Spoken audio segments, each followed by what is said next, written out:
Kita akan kedatangan tamu namanya bulan suci Ramadan. Ibuku di kampung, kalau dia mau kedatangan tamu, maka dia segera berbenah diri. Rumah dipel, spraynya diganti, gorden diganti, bahkan menu makanan pun lain dari biasa. Bahkan dia bilang, potong ku ayam, ada tamu mau datang. Coba, Masya Allah. Memang begitu mestinya kita dalam menyambut tamu, memuliakan tamu kita. Nah, insya Allah dalam hitungan beberapa hari lagi kita akan kedatangan tamu, yaitu bulan suci Ramadan. Bulan suci Ramadan ini banyak sekali namanya. 1. Bulan puasa. 2. Bulan penuh ampunan. 3. Bulan penuh rahmat. 4. Bulan dilipat gandakan segala kebaikan. 5. Bulan ada di dalamnya bulan yang lebih mulia, satu malam lebih mulia daripada 1000 bulan. Banyak macam, subhanallah, banyak sekali nama-nama bulan suci Ramadan ini. Nah, untuk menyambut bulan suci Ramadan ini, apa yang mesti kita lakukan dan apa yang kita lakukan di bulan suci Ramadan? Apa yang perlu kita lakukan, persiapkan? Zaman saya dulu masih sekolah, itu kalau di Makassar kalau mau bulan Ramadan ada yang disebut minggu terakhir. Minggu terakhir itu dia senang-senang. Dia pergi ke pantai, tenggelam, terakhir betul. Ya, ada yang ngambil band, ya, elektron, nyanyi-nyanyi, bakar jagung, macam-macam. Tapi alhamdulillah lambat laun mulai hilang itu. Maka anak-anak milenial sekarang dia gantilah dengan istilah tarhib Ramadan, menyambut bulan suci Ramadan. Cuma saya kalau ceramah ini terganggu konsentrasiku kalau banyak anak-anak lari-lari. Itu lari-lari sana. Itu bedanya orang Kristen. Itu orang Nasrani kalau dibawa anaknya ke gereja, dikasih duduk itu di sampingnya. Duduk kau nak, dengar itu pastor pendeta ceramah, khotbah. Kalau kita, duduk. Ada bilang mamanya, pi kau main nak. Pergi lah main itu anaknya. Dan begitu ditanya siapa anak itu, tidak ada yang mau ngakui, malu diakui anaknya. Ya, Bapak, saudara-saudara sekalian, apa yang perlu kita lakukan menyambut bulan suci Ramadan ini? Yang pertama, kita harus mempersiapkan diri secara fisik. Kenapa? Ramadan itu puasa fisik. Puasa itu ibadah fisik. Tidak bisa orang puasa kalau sakit. Iya toh? Maka harus persiapkan fisiknya, latihan dulu. Orang kalau main bola kan latihan dulu, bos. Mau main futsal tidak langsung masuk main bola langsung, tidak. Kenapa? Keram kau punya otot, bisa jadi cedera ototnya. Maka ada pemanasannya dulu. Apa pemanasan sebelum masuk bulan suci Ramadan? Maka dimulai dengan apa? Kita puasa Senin Kamis dulu. Memulai dengan puasa-puasa sunnah. Supaya masuk Ramadan tidak kaget perutnya. Kenapa? Dia sudah terbiasa mulai latihan. Maka persiapkan fisik dulu. Yang berikutnya, selain fisik kita persiapkan apa? Ilmunya.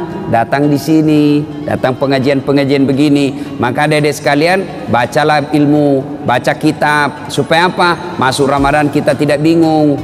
Adik-adik remaja, belajar fikih. Belajar mana yang memakruhkan puasa, mana sunnah-sunnah yang lebih bagus, mana yang mengurangi pahala, puasanya tetap sah tapi kurang pahalanya. Bagaimana hukumnya mimpi basah ketika siang hari? Ini banyak-banyak saya lihat anak-anak milenial, anak-anak SMA tuh, Ustaz, bagaimana hukumnya kalau kita lagi puasa siang hari mimpi basah? Ada tuh mimpi basah kalau siang tuh? Iya. Puasanya sah dengan catatan begitu bangun langsung pergi mandi, bangun langsung mandi. Kalau mimpi, kalau kreatif sendiri batal puasamu, bosnya. Nah, itu harus ditahu semua itu. Termasuk bapak-bapak. Ada yang tanya, Ustadz, ternyata kalau malam boleh berhubungan suami istri? Ya boleh selama itu kau nikah, halal. Yang tidak boleh siang. Selesai sholat subuh sampai maghrib jangan kau coba-coba. Kalau kau coba dekat-dekat istri dan kau offside, kartu merah. Apa dendanya? puasa kau 60 hari berturut-turut. 60 hari berturut-turut. Kalau malam boleh, maghrib sampai subuh boleh. Tiba-tiba ada bapak-bapak bilang, Ustaz, kalau malam betul boleh? Boleh. Masya Allah Ustaz, saya sudah 5 tahun biar malam tidak juga. Nah, kadongok kok. Makanya belajar kok bos. Ya, nah, itu semua penting kita ketahui. Ustaz, bagaimana kalau menelan ludah pada saat puasa? Itu waktu kecil kan kita bilang kalau menelan ludah batal. Akhirnya kita meludah terus. Kering tenggorokan. Boleh kalau ludah, biar kau kasih keluar lagi, masuk lagi, keluar lagi, masuk. Boleh. Yang penting kau tidak tambah. Misalnya begini, tambah. Batal itu bos. Kalau yang di dalam tenggorokanmu keluar masuk, boleh. Yang penting kau tidak jijik. Keluar lagi. Nah, boleh kalau itu. Ya. Bagaimana kalau sikat gigi di bulan suci Ramadan? Boleh. Boleh. Yang penting jangan kau telan air. Pura-pura sikat gigi. Mamamu bisa kau tipu, tapi Tuhan Maha tahu. Dia kalau Ramadan dia kumur-kumur, 3 kali masuk, 1 yang keluar. Berarti dia korupsi 2 ini. Itu harus tahu ilmunya, semua harus kita tahu. Bapak-bapak ini, ibu-ibu yang pengantin baru, harus tahu ilmunya. Mandi junub. Ada yang bilang, Ustadz katanya kalau Ramadan mandi junub, begitu selesai harus mandi junub. Begitu selesai hubungan suami istri mandi junub. Tidak. Tidak harus ketika selesai. Nanti mau sholat subuh baru mandi junub. Bukan puasa yang mewajibkan kita mandi junub, tapi sholat subuh yang mewajibkan bapak mandi junub. Ada orang dia bilang begitu selesai mandi. Sebelah capek kok itu bos. Kok pengantin baru. Sudah buka begitu. Mandi kok. Masih baik itu kalau jam 8. Pulang taraweh begitu lagi. Mandi kok lagi. 2 kali mau mandi. Sekalinya mau tidur jam 11 begitu, mandi lagi. Bangun jam 2 begitu, mandi lagi. Sekalinya mau makan sahur begitu, mandi lagi. 5 kali mandi 1 malam, mesek kok bos. Jadi kapan mandinya? Episode terakhir. Nah, ada juga kalau misalnya cuman jangan kau ketawa anak muda, ini urusan orang tua. Ada juga yang misalnya malam, nah misalnya jam 11 mau tidur. Ya, kapan mandinya? Apakah sebelum makan sahur? Jadi kalau bapak makan sahurnya jam 2, apakah mandinya sebelum jam 2? Tidak. Bukan makan sahur yang mewajibkan bapak mandi junub. Tapi kapan? Sebelum sholat subuh. Jadi saya ulangi, sholat subuh yang mewajibkan ibu bapak wajib mandi junub, bukan karena puasa. Itu harus ditahu semua. Maka sebelum masuk puasa, belajar. Ya, nah, persiapan secara fisik, kemudian persiapan ilmu, mendatangi majelis-majelis, mendatangi kajian-kajian. Tidak ada kajian maka silakan googling, cari kok di YouTube, ceramah-ceramah, cari kalau ada perbedaan pendapat, bandingkan lagi.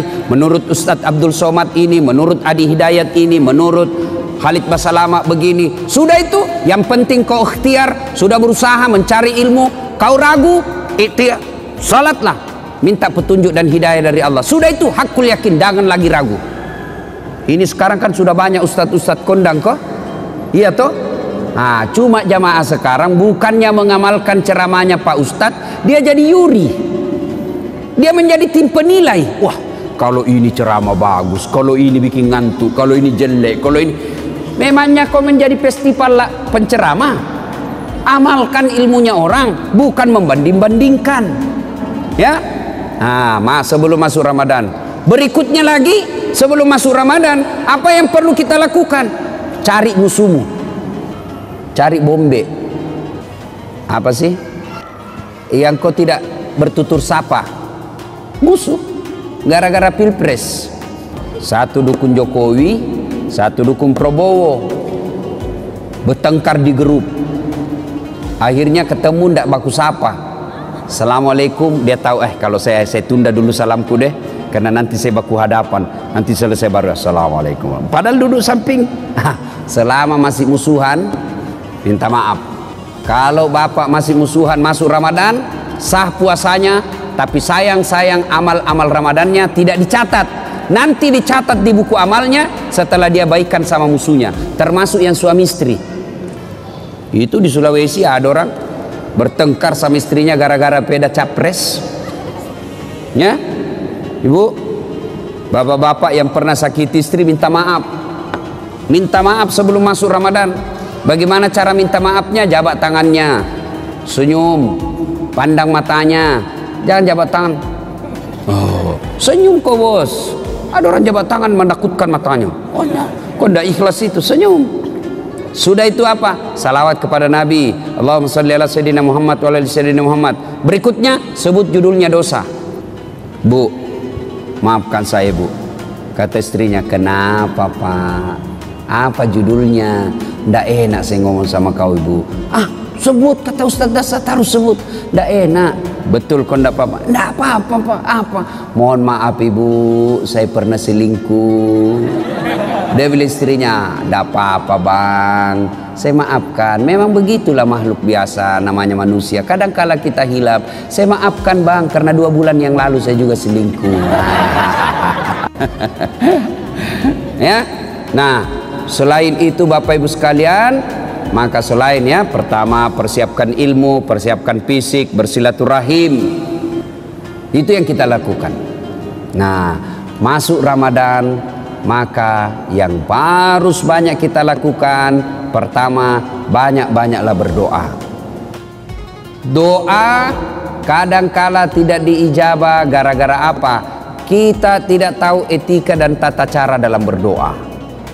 Nah, kita harus tahu apa penyebabnya doa cepat diijabah. Saya ingin menceritakan sebuah kisah yang pernah dituturkan oleh Rasulullah Muhammad SAW. Abdullah bin Umar berkisah. Abdullah bin Umar ini anaknya Umar bin Khattab.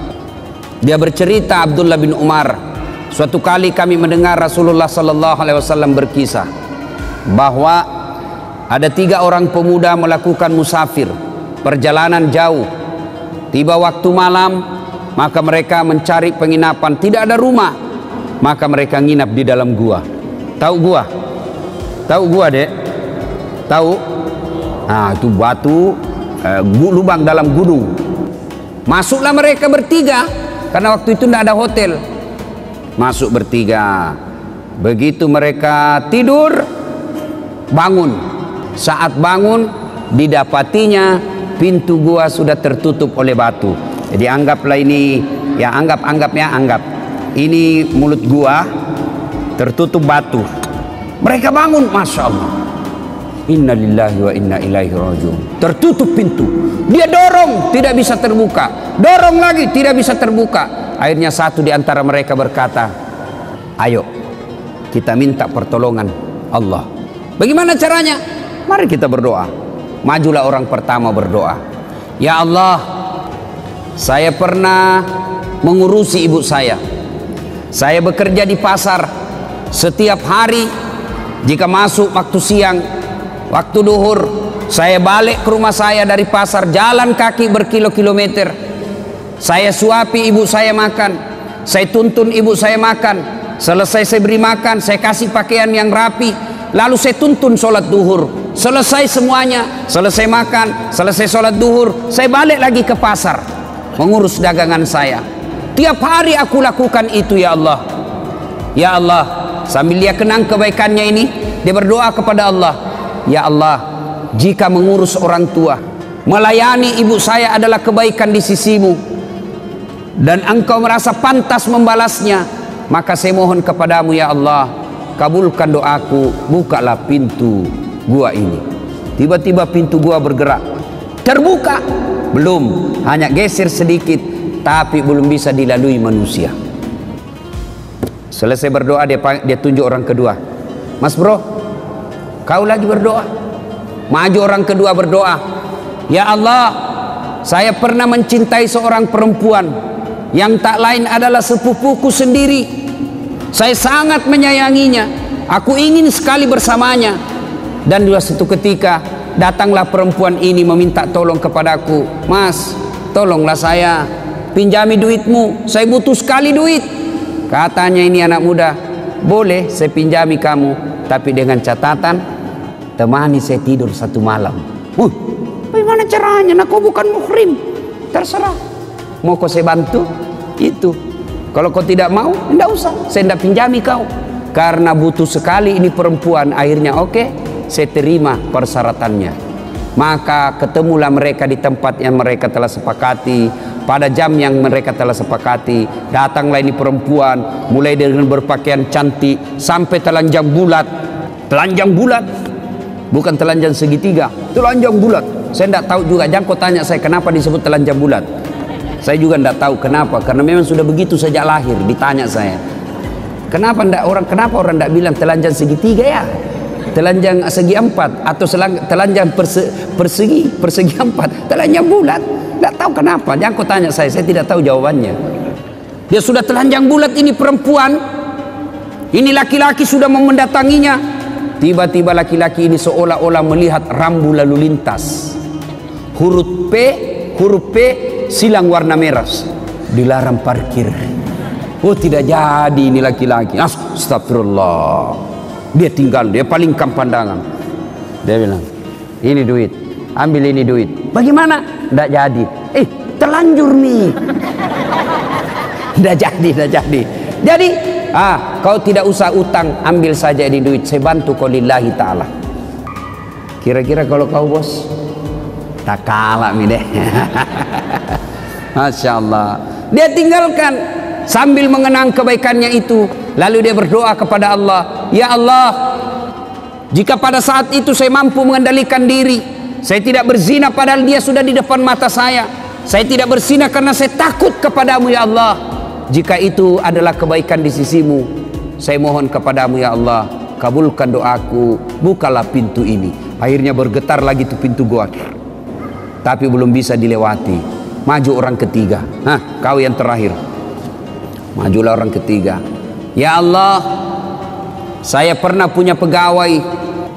Sebelum dia gajian dia pergi merantau.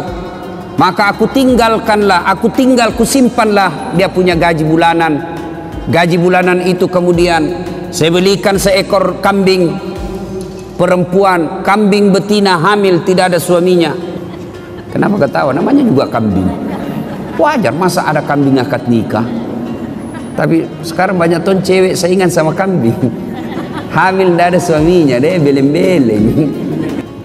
Kambing lalu saya pelihara dengan baik.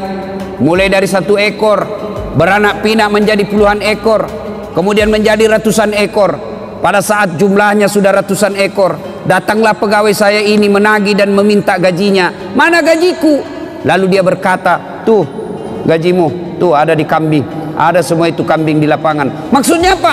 Itu gajimu itu hari yang duitmu saya belikan kambing lalu beranak pinak. Itu semua kambingmu itu. Benar, iya itu kambingmu semua ini. Iya, ambil semua.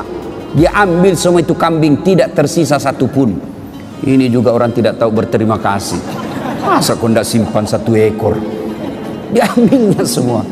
Ya Allah, jika memelihara amanah, jika memelihara amanah dan tanggung jawab adalah kebaikan di sisimu, dan itu patut mendapat balasan, maka balaslah kebaikanku ini dengan mengabulkan doaku ya Allah, bukalah pintu gua ini. Alhamdulillah pintu gua bergeser. Alhamdulillah lagi mereka sudah bisa keluar. Nah, ini hadisnya Imam Bukhari pada nomor hadis kalau saya tidak salah 119 dikisahkan ini. Nah, dari kisah ini apa pelajaran yang bisa kita ambil? Apa pelajaran yang bisa kita petik dari kisah ini? Pertama, ternyata tidak ada manusia yang tidak ada masalahnya. Adik-adik, ada enggak di sini yang tidak ada masalahnya? Ada? Jatuh cinta. Apa masalahmu? Dia suka enggak saya? Sudah disuka, selesai masalahmu? Belum. Lamar, dia terima enggak saya? Sudah dilamar, selesai masalah? Tidak, masalah baru. Apa? Uang panai. Orang Bugis uang panai, cocok enggak? Oke, diterima uang panai, masalah selesai itu, menikah. Sudah menikah, selesai masalah? Tidak. Apalagi mau punya rumah. Sudah punya rumah, selesai masalah? Tidak. Mau punya anak. Sudah punya anak, selesai masalahnya? Tidak, langsung tua dilihat istrinya, jelek lagi dilihat istrinya, mau lagi kawin lagi. Coba, tidak ada masalah, semua ada masalah. Bahkan ini saya lihat semua ini muka-muka penuh masalah ini semua ini. Yang paling banyak masalahnya sekarang itu caleg yang tidak terpilih dan banyak utang balehonya. Itu paling banyak masalahnya itu. Ayo, tidak ada orang tidak ada masalahnya, semua punya masalah. Belajar dari kisah tadi, jangankan kita yang tinggal di kota Batam, ini saja manusia dalam gua ada masalahnya, apalagi kita. Jangankan kita yang banyak dosa dan kesalahan, yang hampir tiap hari punya dosa, hampir tiap hari punya maksiat. Nabi dan Rasul tidak ada dosanya itu Nabi Muhammad. Apa tidak punya masalah? Penuh dengan masalah hidup beliau, rentetan masalah dan masalah. Masih 6 bulan sudah lahir, belum lahir sudah meninggal wafatnya.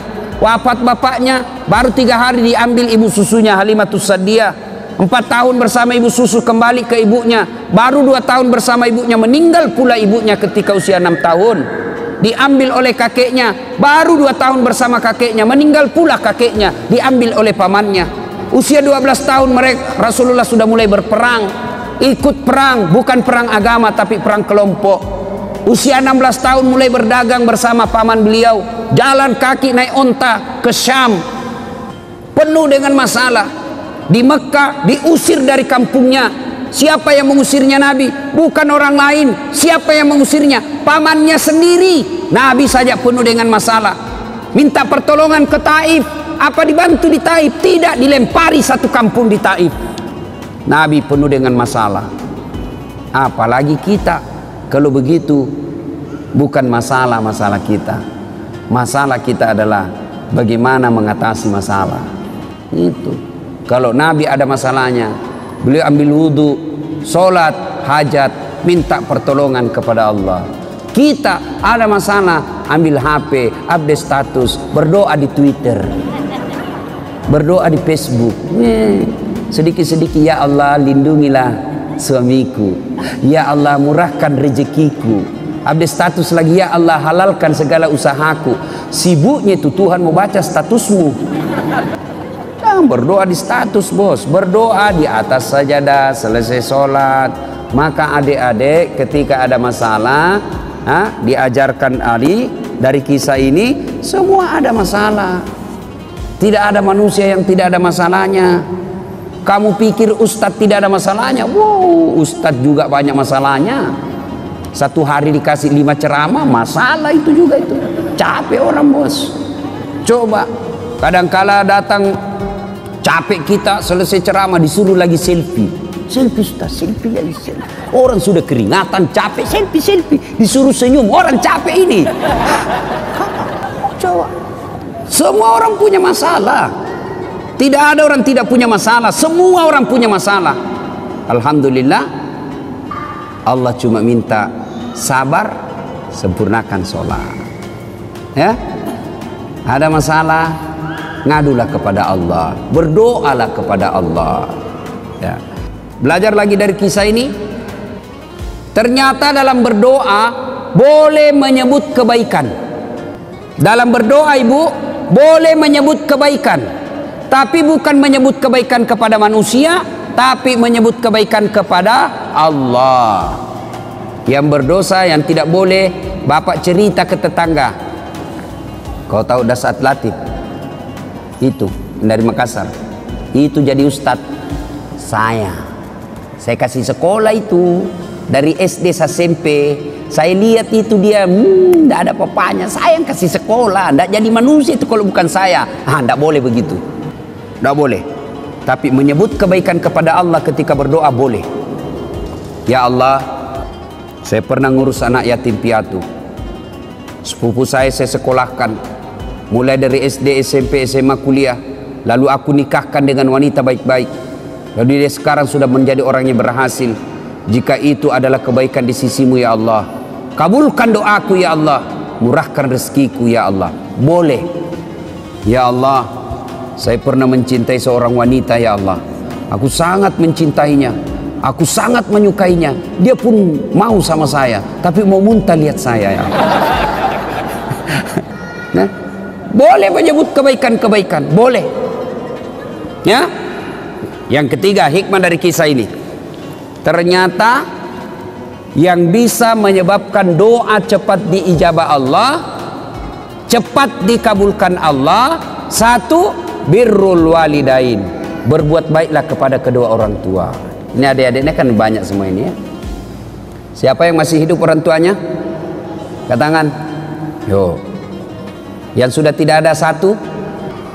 Yang tidak ada dua-duanya? Coba. Bapak yang masih ada orang tuanya, mau cepat dikabulkan doa, urus orang tua dengan baik.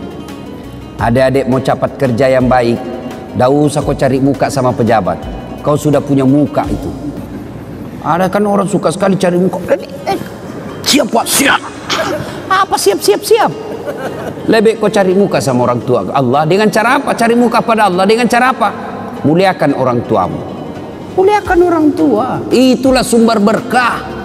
Banyak diantara kita cari berkah ke guru, cium tangan ulama, datang ke makam ini, ziarah ke makam ini. Lalu ibumu di rumah kau tidak urus, gimana mau baik hidupmu? Ada ndak orang yang mencintai kita seperti cintanya orang tua? Ada ndak orang yang sayang kepada kita melebihi cintanya orang tua? Ndak ada. Inilah orang tua yang sangat mencintai kita. Adik-adik, saya tanya ibu, bu, ada ndak orang mau kerja 24 jam tidak digaji? Ada? Ada. Siapa? Ibumu. Itulah orang tua, kerja 24 jam ngurus kita, ndak pernah minta digaji, malah dia yang kasih kita duit. Itulah orang tua. Kalau ada anak-anak kurang ajar, sekali-kali kau lihat itu ibu hamil. Lihat itu ibu hamil, menderita itu ibu hamil, kasihan. Jalannya aja itu.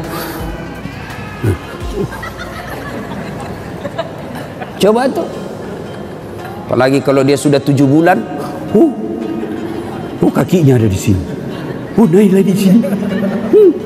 Mesut nih. Coba tuh. Kasihannya itu ibu hamil. Dah. Apalagi kalau dia tidur, coba lihat ibu hamil kalau tidur, nggak ada enaknya. Satu aja kasihan gayanya itu, gaya pasrah. Coba. Ya bu ya.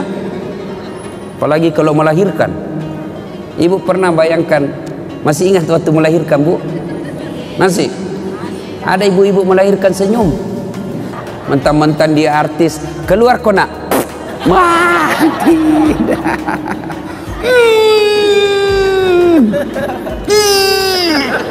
Dia bilang ibu bidan, ya ulang lagi. Gigi besi. Coba itu. Begitu anaknya lahir cacat, apa dia tempeleng? Kurang ngajar, 9 bulan kau ganggu, kau siksa saya, tidak ada telingamu. Tidak, justru yang cacat paling dia sayang. Apa ada ibu-ibu meninggal anaknya yang cacat, alhamdulillah untuk gue cepet mati? Tidak, justru yang cacat paling dia sayang. Coba ya, makanya kalau ada anak-anak kurang ajar sama orang tuanya, pantas ketika Allah buat hidupmu susah. Baik-baik sama orang tua ya. Ini cewek-cewek, jangan sampai kalau lebih sopan sama bapak, lebih sopan daripada cowokmu, daripada bapakmu. Kalau bapaknya nasihati, apa kata? Apa sih bapak tahu?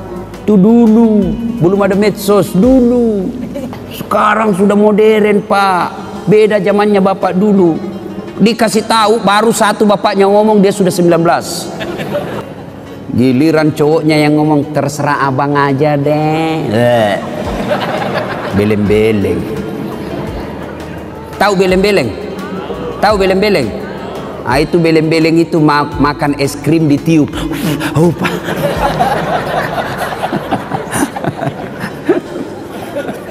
Iya.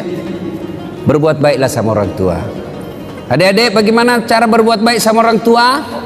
Satu, suara tidak boleh lebih keras dari ibu. Itu jelas, itu protapnya. Dalam Quran sudah jelas sekali protapnya.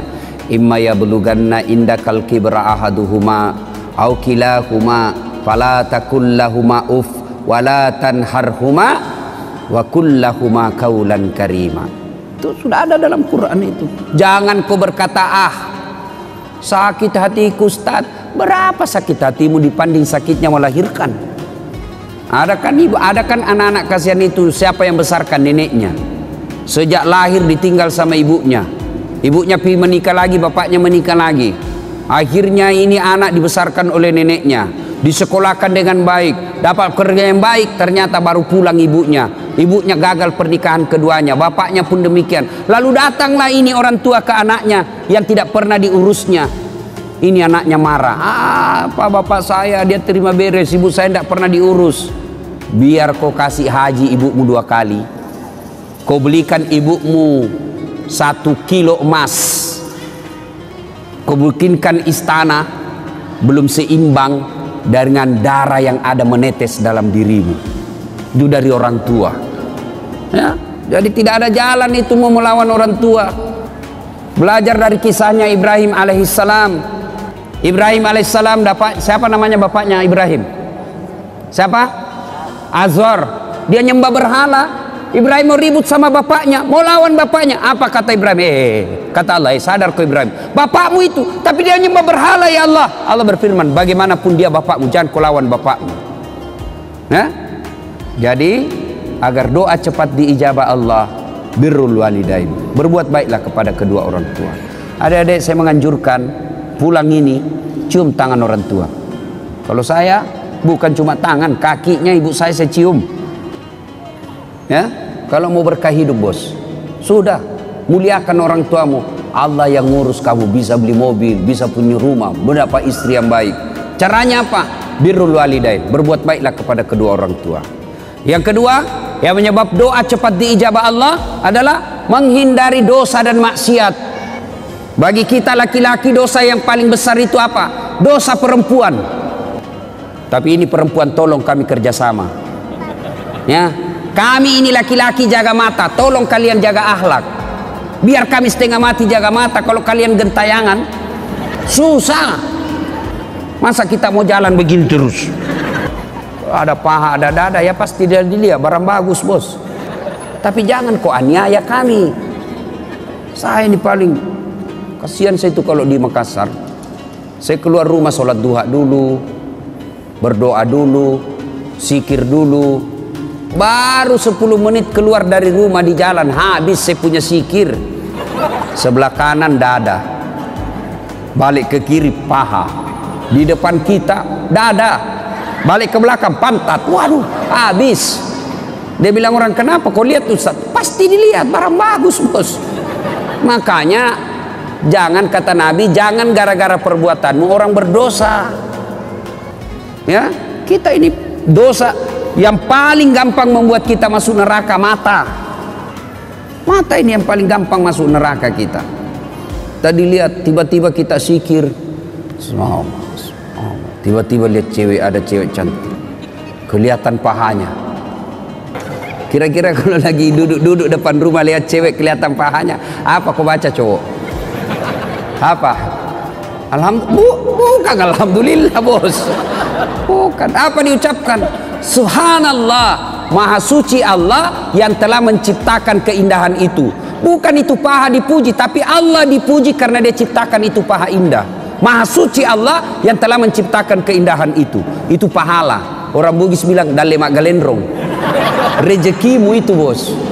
Kapan batasnya? Batasnya kedipan.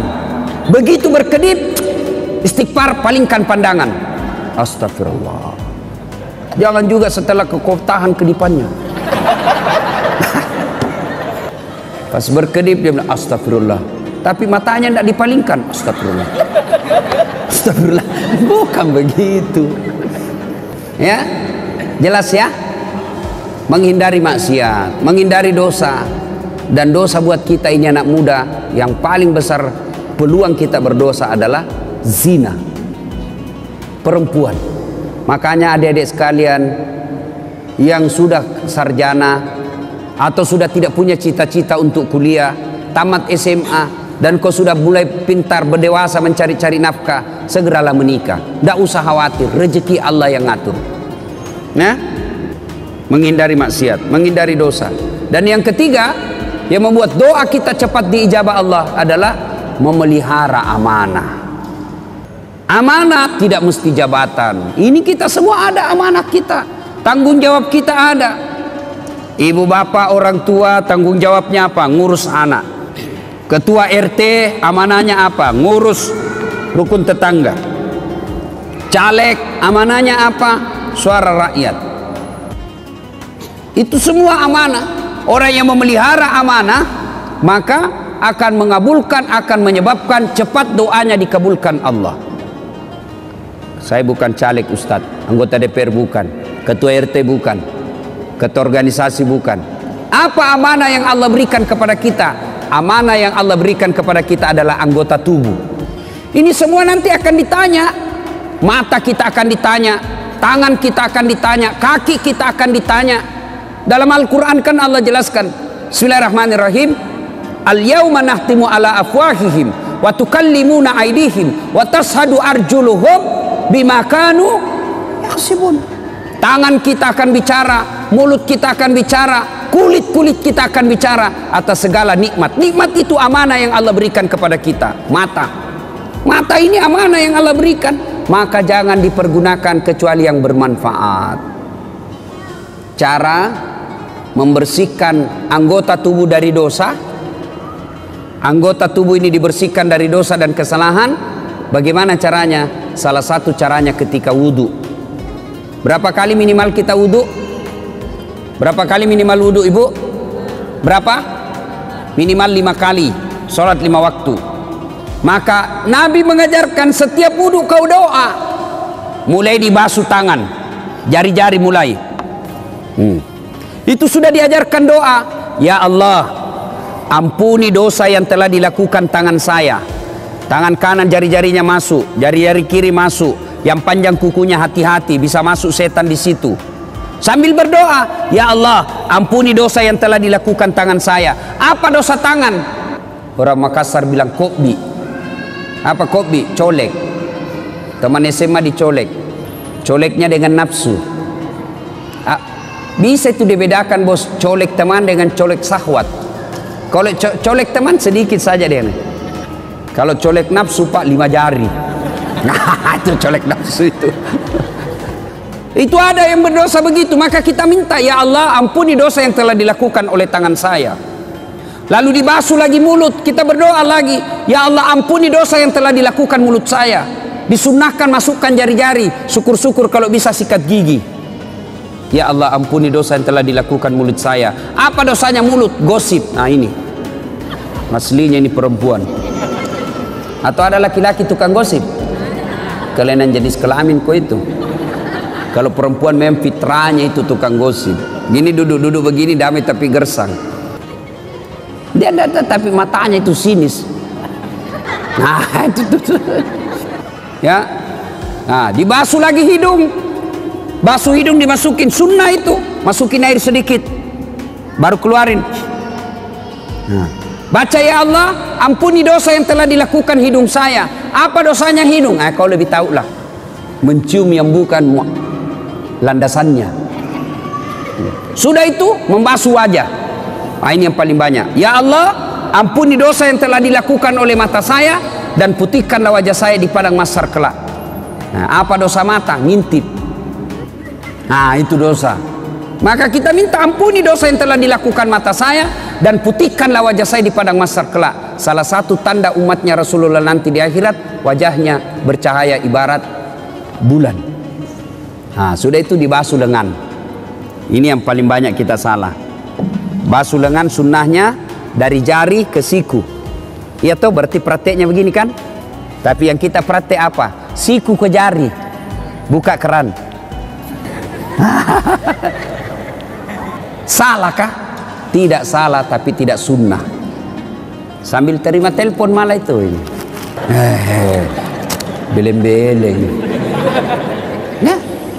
Ya.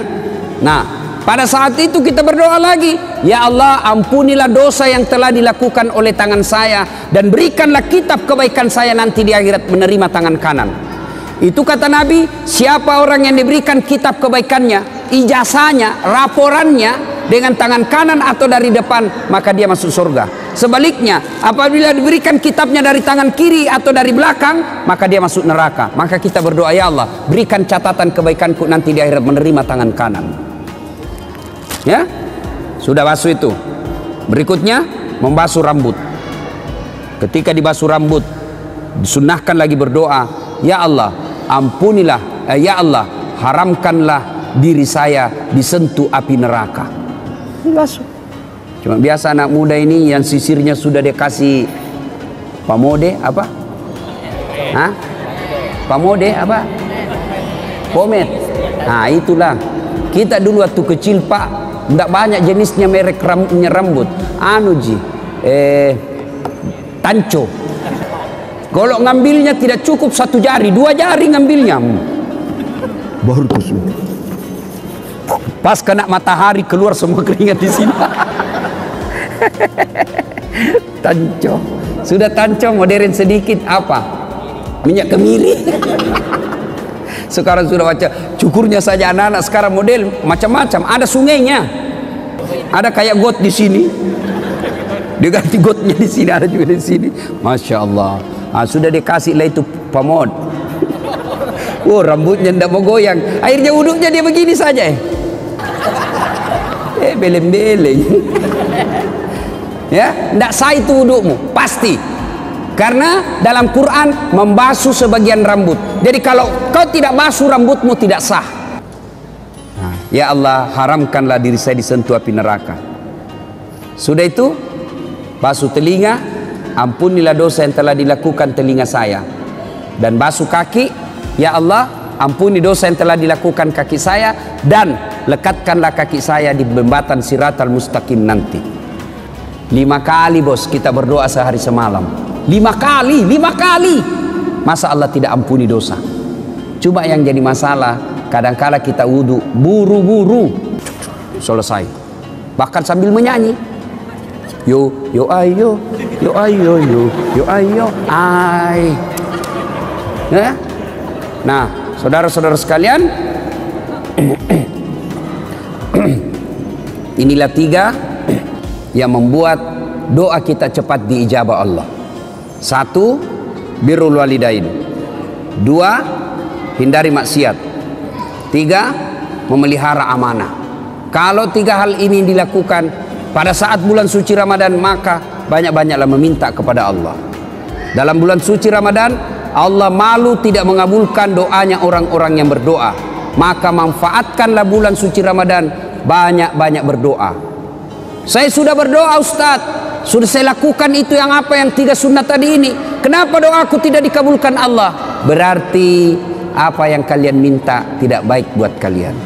Ya Allah, mudah-mudahan suamiku bisa beli mobil.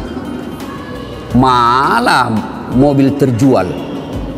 Allah tahu ibu, kalau ada mobilnya suami dipakai selingkuh. Allah tahu.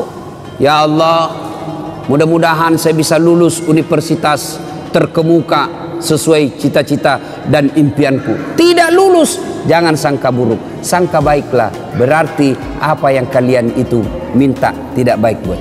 Ya Allah, mudah-mudahan bapakku tulus nyalek, kok tidak lulus, tidak lolos. Berarti bukan itu yang terbaik. Dan Rasulullah Sallallahu Alaihi Wasallam pernah mengisahkan di surga kelak ada orang masuk surga lalu diberi hadiah oleh Allah. Nih hadiahmu, ini banyak sekali hadiah. Lalu orang ini berkata, ya Allah, banyak begitu kau kasih saya. Rasanya amal yang saya lakukan di dunia tidak sebanyak ini. Kenapa banyak begini? Ibaratnya amalnya cuma 5, Allah kasih 5.000. Lalu Allah menjawab, ketahuilah, itulah doa-doamu yang tidak aku kabulkan ketika kau hidup di dunia, karena saya tahu kau tidak mampu memikul apa yang kau minta itu. Berarti tidak ada doa yang tidak diijabah. Yang ada adalah Allah menunda doanya selama doa itu kita lakukan dengan sebaik-baik.